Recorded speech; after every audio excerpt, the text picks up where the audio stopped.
හදිස්සියට දුව හොයාගෙන වාද්දුවට ගියාට පස්සේ තමයි දැනගත්තේ යකෝ මම බැඳලවත් නෑ නේද කියලා. වාද්දුවේදී අපිට අයිය කෙනෙක් හම්බෙලා කිව්වා ඉතින් බඳින්න ගෑල් ළමයින ඕනි තරම් වාද්දුවේ ඉන්නවා. ඉතින් එන්න ගෙදර යන්න වාහනයක් තියෙනවා පොලිෂ් කරන්න කියලා. ගෙදර ගියාට පස්සේ තමයි දැක්කේ වාහනයක් නම් තියෙනවා. හැබැයි ඉතින් පොලිෂ් කරන්න දෙයක්වත් නෑ. ෂයින් එක බැහැලත් නෑ. හෙඩ්ලයිට් දෙක නම් චුට්ටක් කහ වෙලා තියෙනවා. ඉතින් ওই චුට්ටක් කහ වුණාට මක් වෙනවද හෙඩ්ලයිට් දෙක? බෑ එහෙම බෑ මේ කස්ටමර්ට මෙයාගේ වාහනේ හොඳටම තියෙන්න ඕනේ කියලා තමයි අපිට කිව්වේ.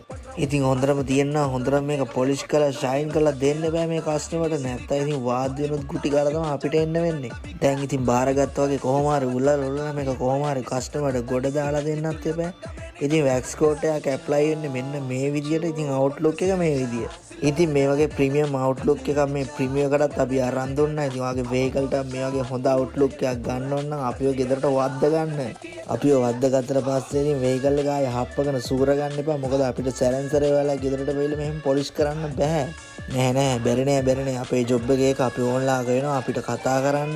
ඔයාගේ වෙහිකල් එකට අපි හොඳ අවුට්ලුක් එකක් අරන් දෙන්න. ෆේඩ් වෙලා නම් තියෙන පොඩි ස්ක්‍රැච් මාක් තියෙනවා නම් ඒවට විසඳුම අපි ගාව තියෙනවා. ඉතින් මේ වගේ බ්‍රෑන්ඩ් නිව් අවුට්ලුක් එකක් ආවට පස්සේ ඉතින් වැක්ස් එකෙන් අප්ඩේට් කරලා මේක ඉතින් මලක් වගේ තියාගන්න තමයි තියෙන්නේ.